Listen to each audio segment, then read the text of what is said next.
Hey everybody, Jen Hatmaker here, your host of the For the Love podcast. Welcome to the show. Today's fun. We're bringing you a super special holiday bonus episode to really just kind of get us into the spirit of this month and of this season. We're talking about Christmas traditions today, you guys. All the little things that you and your family do every year, whether it's like we jump into a cold pond at midnight, or we leave our Christmas tree up till April and switch it to Mardi Gras, whatever the thing is. We all have them. And if you don't, then you might want to latch onto a few that we're going to be talking about today, because really no matter where you're at in season of life, whether you're married or single or kids or no kids or retired or whatever, the creation of new traditions, added to some of our old ones that we still love, really are just a way to connect with the people that we love. We have traditions in our family. Our first tradition out of the gate for Christmas is always around the Christmas tree. We have a whole deal. The Christmas tree is a whole deal. Everybody gets an ornament every year, and that ornament is in some way symbolic of either that kid's experience that year or something we experienced as a family. So sometimes if we had taken a really cool trip together, we'll all have an ornament from that trip or whatever. It doesn't matter. It's relevant to their experience that year. And everybody has their own box of ornaments. And so it's like this unwrapping of all of our favorite ornaments every single year. We look at them like, oh my gosh, like we've never seen it.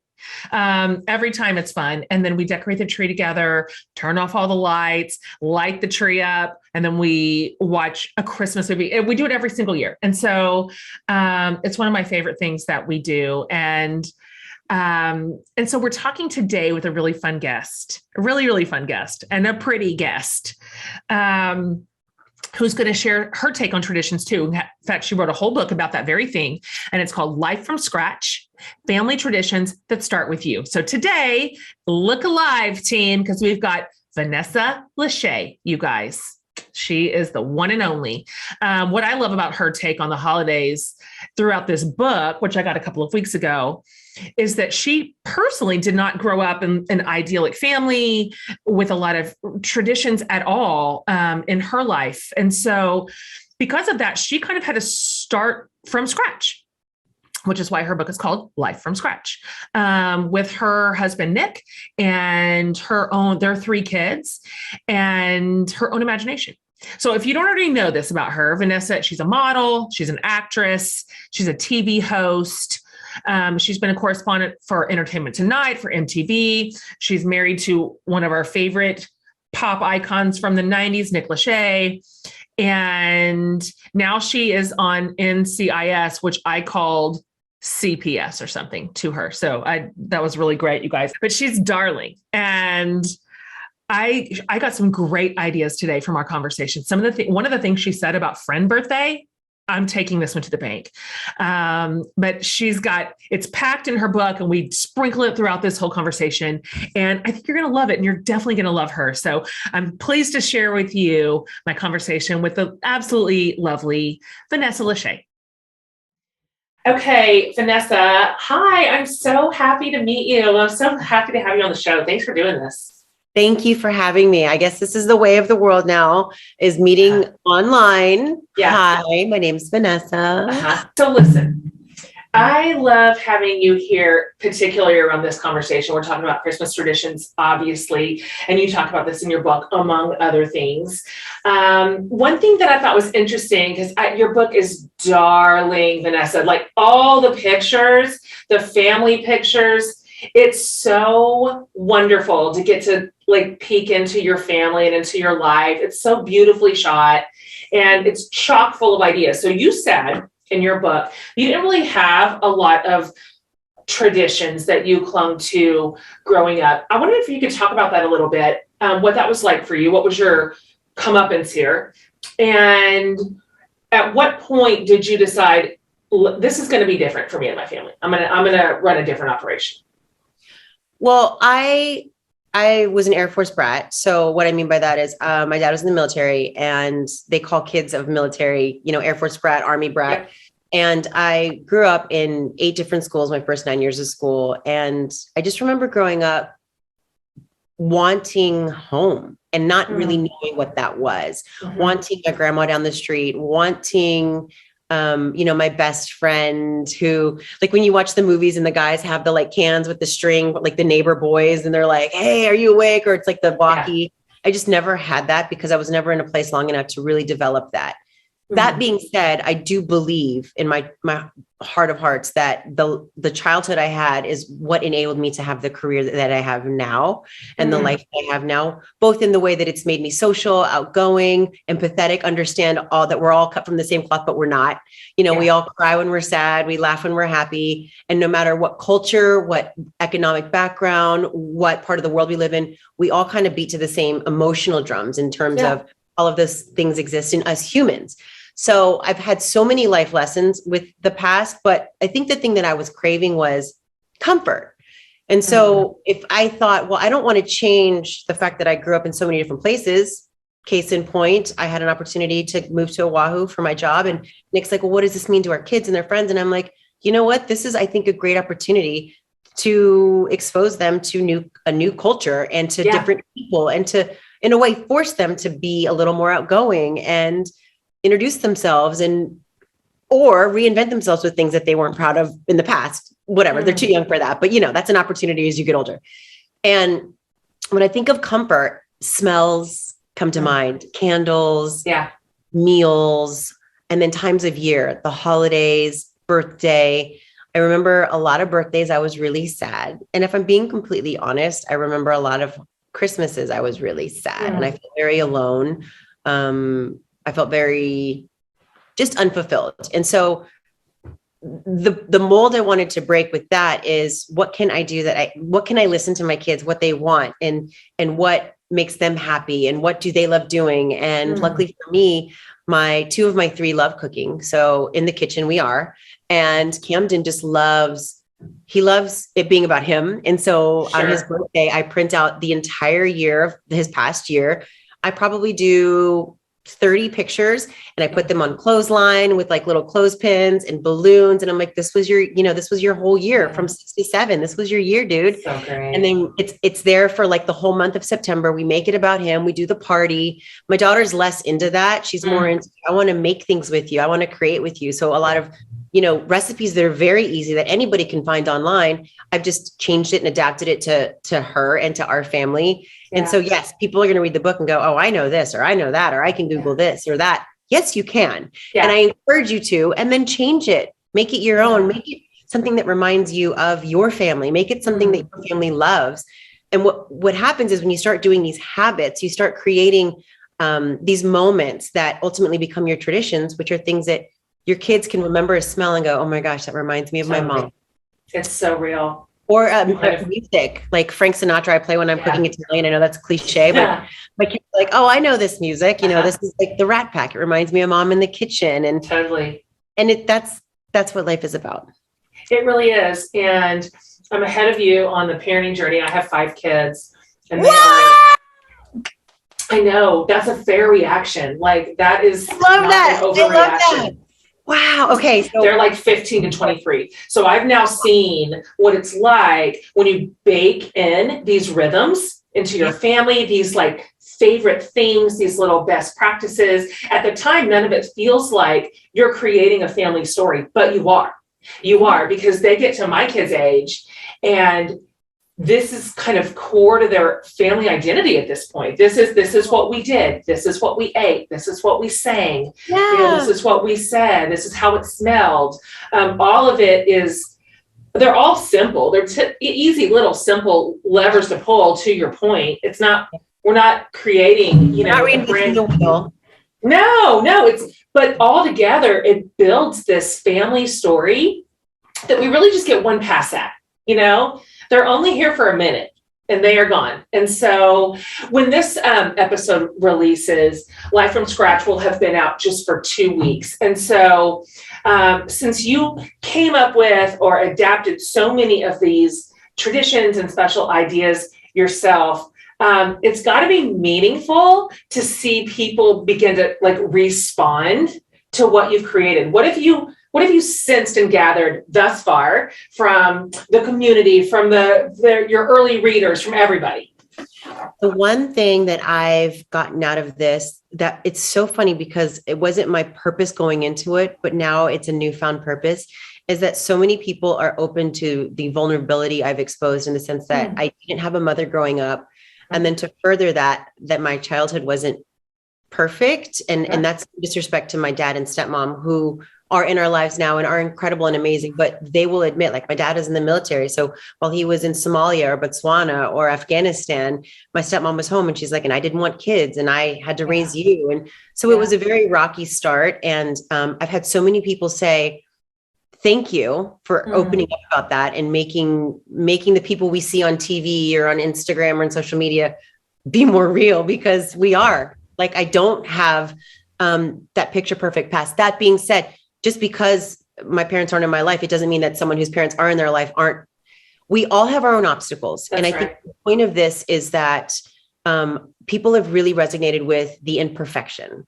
And at the end of the day, you can still, your messy past doesn't have to define your future in any capacity. So you have the choice to write your destiny. Right. You can be empowered with telling your journey and manifesting and creating and living your dream. Anybody can. When I was little, I just wanted my parents to be together, and I wanted to, meet Prince Charming and everything be okay. And I finally got there, but through lots of mistakes, lots of hard work, lots of dreams, lots of perseverance, and preservation, together.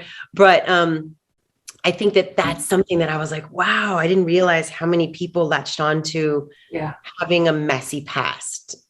Absolutely. And I think, right? Especially when it comes to questions of like motherhood and familyhood, my community is large community of women, and I hear women say a lot, they have so much regret and sense of loss, having not had a childhood like that they weren't handed that, they didn't learn it, that nobody taught them how to do that, they had no precedents for it or no mentors for it. And yet, even then, like, even no matter how lacking anyone's childhood was, you can be the first in line. You can say, I will create something different for my family. I may be first, and I may fumble my way through this because I didn't experience it, but you can still sort of break that chain. And I see women do it all the time, and it's really powerful. And whatever dysfunction or losses that we kind of came up with, we don't have to take them into the next phase. And I think that's what you're saying. And that's what you're not just saying it, you're demonstrating it with your whole life. And I'm not surprised to hear that that's what people are responding to. Well, and it's funny because, like, maybe if they don't get that at first, ultimately, hopefully they do, because it's not so much that it's the breakfast casserole, because again, that's something you can find anywhere. That's right. It's something that my daughter looks forward to every Christmas morning. And that's our moment. She's my only girl. I have a boy, a girl and a boy, and that's our mommy daughter bonding. And it's something that I hope she takes with her forever. And she's like, I don't like potatoes in the bottom. I was like, what do you like, baby? And she's like, I like biscuits. So I was like, let's make it with biscuits. Yeah. So we went to the store, bought some biscuits, and now the bottom layer of this casserole is biscuit and Brooklyn's Brunch casserole. And she feels so empowered to have a voice and say what she wanted and what she liked. And then we incorporated it, and now we have this thing. And she saw me making it on the Today Show, and she was so tickled and proud. And it just makes me as well tickled and proud. So yeah, I really, I can't believe that it's here now. But that being said, I still have a very long way to go. And I think that these traditions, because I'm lost, I know when my kids get in adolescence, I'm going to want to call my mom and go, how did you handle a sassy teenage girl? How did you handle a kid that wanted to sneak out? And I don't have that. And even from my dad a little, because he was gone a lot, being in the Air Force, he was gone a lot. So my stepmom tuned us out at the time for a lot of things. And she just thought I was like a snot, because I probably was. I was like, you're not my mom. Yeah.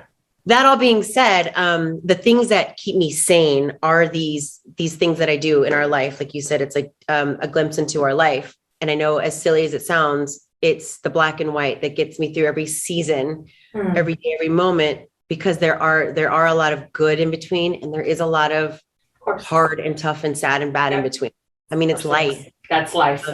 But we still have to take the time to make every moment a big moment. And even if your kid's like, having a day and the last thing you want to do is wake up at 6 a.m. and blow balloons and make them pancakes because you think that they're spoiled little brat, I think you should do it. And I think it'll teach them something really beautiful about forgiveness and not holding grudges, but then also talk about why they're being a spoiled little brat at the moment. Absolutely. But yeah, that's my guide. Cause like, I'll say, what should I do right now? What should I do right now? And I'm like, all right, stick to the plan. Yeah. Cause I know that this is what we do. We always get together for Christmas. We always do this. And then in that we find our way to navigate through life. That's right. Beloveds, the holidays are in full swing. And for many, it's the most wonderful time of the year.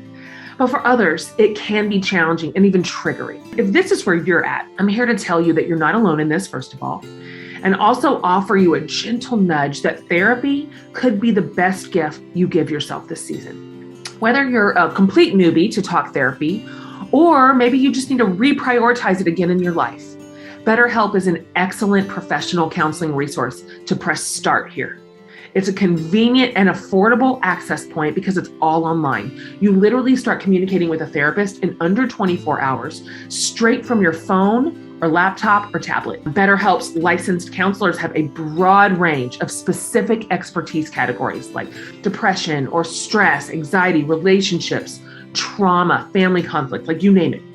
And as you probably know, I do all my therapy online because it just works for me. I know it works for so many in my community too. So there's no better time than now to prioritize your self-care. As a listener, you'll get 10% off your first month of BetterHelp by visiting our sponsor at betterhelp.com/forthelove. So join more than 1 million people who have taken charge of their mental health. Again, that's BetterHelp, HELP.com/forthelove. I love this conversation with Vanessa about family and celebrations and creating memories. It's amazing how much little tiny shifts and holiday hacks and fresh ideas can make a difference. The same actually goes for our finances. I know this is a big category that we can often procrastinate and shove into the back corner, but some tiny tweaks here can start adding up to big changes. One of those shifts for me has been Chime. It's an award-winning app and debit card that doesn't do any fees. Nobody wants monthly service fees or transfer fees or the dreaded overdraft fees because those really do add up. Overdraft fees, by the way, have really gotten out of hand. Did you know that in 2019, traditional banks took $11 billion in overdraft fees, but not at Chime? They do things differently, and as a result, your online checking account doesn't cost you money. Chime has saved its members more than $10 billion in overdraft fees with SpotMe fee-free overdraft. Eligible members can overdraft up to $200 on debit card purchases and cash withdrawals with absolutely no fees. There's so much more to love about Chime too, because they were founded on the premise that basic banking services should be helpful, easy, and free. So join the millions of Americans already loving Chime. Sign up takes about 2 minutes and doesn't affect your credit score.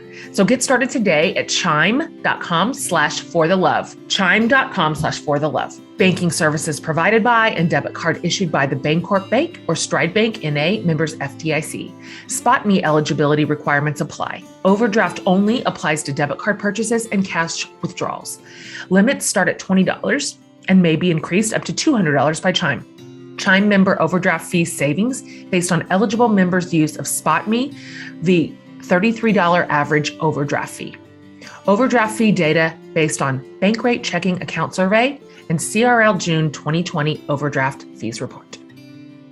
One of the things that was super fun to read about, and this isn't holiday related, is that you and Nick have a date night tradition that you swear by. Can you talk about it a little bit, like what it is and if we can steal it?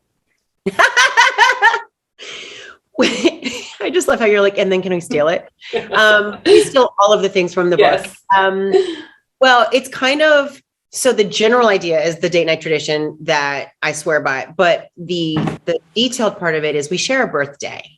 And so every year we make it a point to go do something together. No kids, no friends. And by do something, I mean like go get a hotel room, spend a day at the pool, do whatever. If we want to lay by the pool with cocktails or go on a hike or an adventure, but it's just us. And sometimes we have to force it, especially with 3 kids and 2 working schedules and travel. But also sometimes we have to force date night. And I'm like, how does next Friday? He's like, well, I don't know. You know, there was a game on and I'm like, okay, well, the next 2 Fridays I'm busy. And then this Friday you can't. So we have to make this happen. Yeah. And sometimes there's a lot of hemming and hawing. And then we get the sitter and then we get cozy and we're like, man, I really don't want to go out right now. But then we do. And every time we do, whether it is just a date night or our birthday getaway for a night, we reconnect and we, tune out the noise and we just are present and we turn towards each other and we listen. And it's not about going out because you have to. You have to force things at first and then they become that positive habit and then they become the way you live. And so, it is forcing it at first and it's forcing to say no phones. And then it's forcing it to say, hey, we're not going to go down this road. We're not going to talk about school. Let's totally turn around. Let's talk about us or let's talk about, something else positive. And then now our birthday tradition is second nature. We just know we go and we both shut out and anything goes and we have the best time. Date nights, we still have to learn how to train ourselves to not be on our phones. Totally. Right here. And not always talk about the kids. Talk about them. It's our life, but that's our time to be a couple. I mean, it started with us, right? That's right. I love that that's your value. And I also love that you are honest about it because it's not as if it's always easy. It's not easy to get away on a date night. It isn't. You've got to solve for babysitting and it's a whole deal. It's never, ever super convenient. It's not just that some people have an easy go of that and other people really have to work to make it work. It's work, but it's work that's worth it.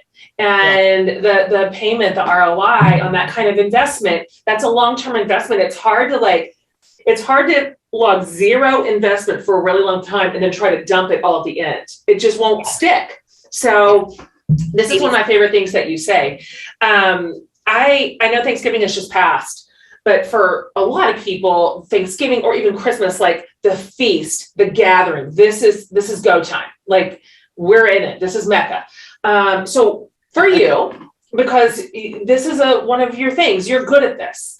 How do you work through all the steps required to put together like a big gathering like that, really any dinner, without losing your mind and still finding a way to connect with the people that you've brought in where you're not just in the weeds? Because sometimes I can get in the weeds and forget to have fun, forget to even talk to anybody. I thought, like, what is it about? And I was always like, I'm a type A and I'm a control freak. So I was like, I want to host the perfect Thanksgiving and I want to do everything top to bottom. And so they can all be like, oh, Vanessa, you did it. Meanwhile, I'm a mess. Totally. Or like leading up and then that night and after. And I'm like, what am I doing? Yeah, totally. Who am I trying to impress? And so it just came down to my friends are my friends for a reason. That's not because they want to come to this house and like expect this thing. It's because they want to be with me and my husband and our kids and our company. So I know it sounds really easy, but again, that's what I love about the book is maybe I'm saying something that someone's like, oh yeah, don't be afraid to ask for help. The fact that your friends are coming to your house and not their house, let's just say you're hosting. Yeah. I make the menu and I'm like, guys, let's all, cause they all say, what can I bring? And you go, we're good. No. What can I bring? All right. I'm going to send out an email. So I'll do the turkey along with the turkey comes with gravy. What we need, because we all like a traditional Thanksgiving in my friends and family circle, we need mashed potatoes, sweet potatoes, green bean, Brussels sprout, mac and cheese to go with the ham that I order, and then some rolls and some wine. So for the people that want to cook, they're like, oh my gosh, I want to try this new corn recipe. I'm like, bring it, girl. And then for someone who doesn't, they're like, can I bring the rolls and the wine? I'm like, bring it, girl. Yep. And then someone else is like, ooh, I think I've never done a Brussels sprout recipe, but I want to try one. Can I bring that? I'm like, try it. This is the time to try it. Totally. So while everyone's still doing a potluck, it's actually an organized potluck so that you don't have like lasagna and then beef stew and then a turkey. It's not a hodgepodge. It's one meal. It's everyone cohesive. And then they come and they're so proud to bring something because they're like, oh, okay, I'm not empty handed. I can use your, I can drink your wine, eat your food, make a mess because I contributed. And I found they took such pride in like contributing to the meal or desserts, bringing pies for people who don't want to cook. I really opened it up to accepting help and it's made it so much more fun. Because all I have to do is my things and I prep them before and that's all I'm responsible for. And if someone doesn't bring something, they always find a way to figure it out and bring something else that's in that vein of it. And everyone's responsible for their things. And so it just ends up being a lot more fun. Everyone's there to clean up because they have dirty things too. That's and they want that casserole dish. They don't want to leave it at my house. Yeah. So it's fun just to get everybody involved, and that's what it's about. Yeah. And it's funny when that happens, that's our approach as well. Nothing is sacrifice. Like you don't miss any of the good parts of the thing. Just because you didn't put your finger on every single bite that everyone is taking for whatever credit. I don't even know why we want that in the first place, because I'm just like that. I did that for a lot of years too, because I wanted to be awesome. But the fun part yourself. You're like, I'm miserable. And everyone's like, this is incredible. How do you do it? You're like, yeah, right. Pour the wine. And I'm pissed. I'm like, I'm pissed. I'm resentful. I wish all y'all would leave. Like it's like complete sabotage on what's supposed to be just a day of connection. And so, the way that I always think and tell my kids to learn to think is, how can we make this easy? Is there some way that whatever the thing is in front of us, is there an easy way through it where we're making it too hard? And that applies to a million things where we're just overcomplicating some things for no reason. And so this is one of them. So Christmas is obviously here. You have a simple like gift giving formula that you use in your friend group every year. Because honestly, buying gifts is hard, especially for the adult women in our lives who buy what they want. If they want it, they buy it. Nice. So tell us about this idea. You can give your friend. I can't. Please. What else? What else? Tell us your thing. Candle last year. So my girlfriends and I, we finally decided to, in our group, get everybody the same gift that year. That actually includes Christmas. We just don't do Christmas because we do our birthday. Okay. So, for example, and I have a couple different groups of girlfriends, and those couple different groups have different things. But in the book, I speak about this one group of girls, and there's 6 of us, and we wanted to gift each other a piece of jewelry because this group of girls likes jewelry, very dainty, beautiful, easy jewelry. And the first year, it was a little necklace. It's actually the necklace I'm wearing on the cover of the book, and it's a tiny heart.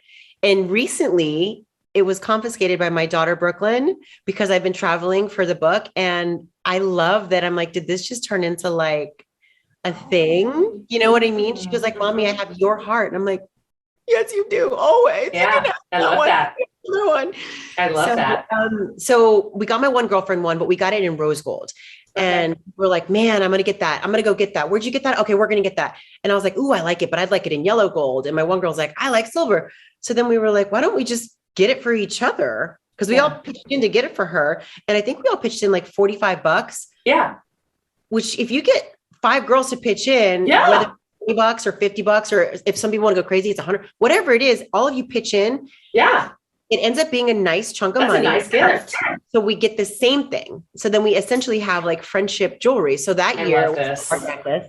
So then all of us. So when it came to November, I was like, I know what I'm getting, and you can't get it before, and you don't miss. Not only does it keep us together with the jewelry, but it also forces us to celebrate our birthday, because it's like you can't miss it. We have to see Vanessa. And sometimes it's not exactly on my birthday, but it's like within the month before or after, we have to get together for her birthday, give her the gift.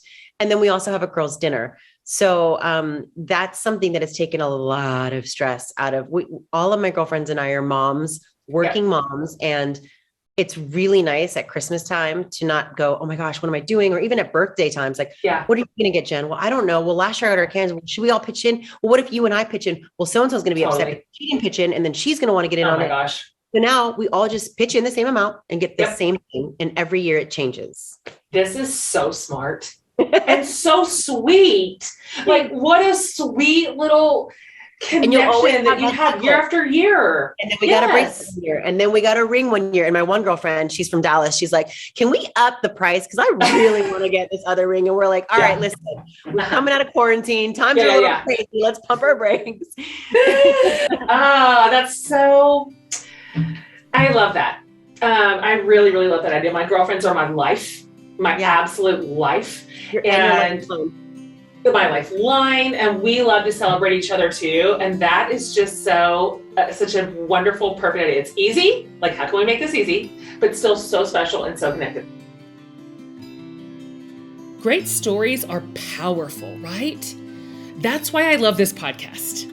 We get to hear people from all walks of life talking about their obstacles and their wins.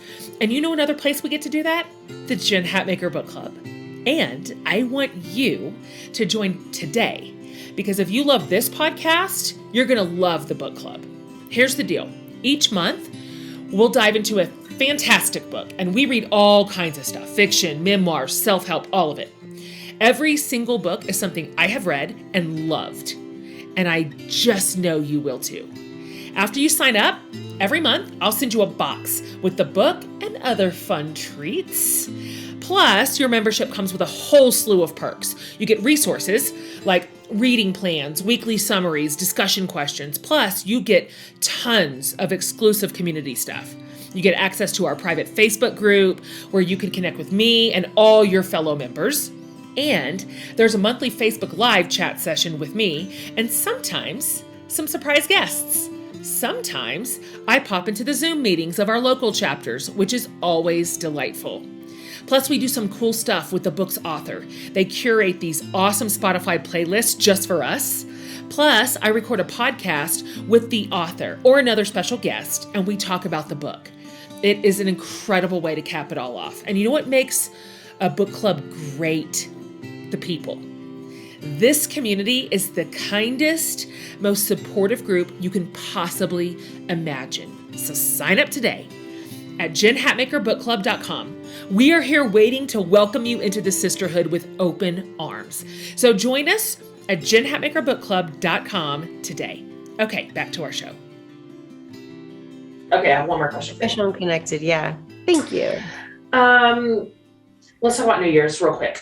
I've always found New Year's like a pressure cooker a little bit. It's just so much hype that we're supposed to be living up to. And I'm old. I'm like, okay, God, are these still rules? Like, do we have a different set of rules when we get over 40? Like, what's the question here? So there's just pressure to ring it in, but we've just also come off Thanksgiving and we've come off Christmas kind of worn out.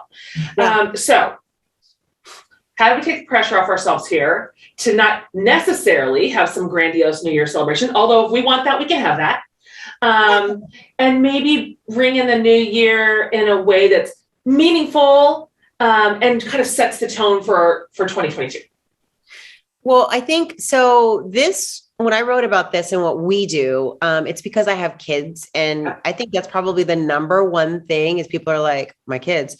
And people without kids don't get it. And I get it. Trust me. There was a time when I didn't have kids and I was like, come on, get a sitter. Do you know how hard it is to get a reliable sitter on New Year's Eve?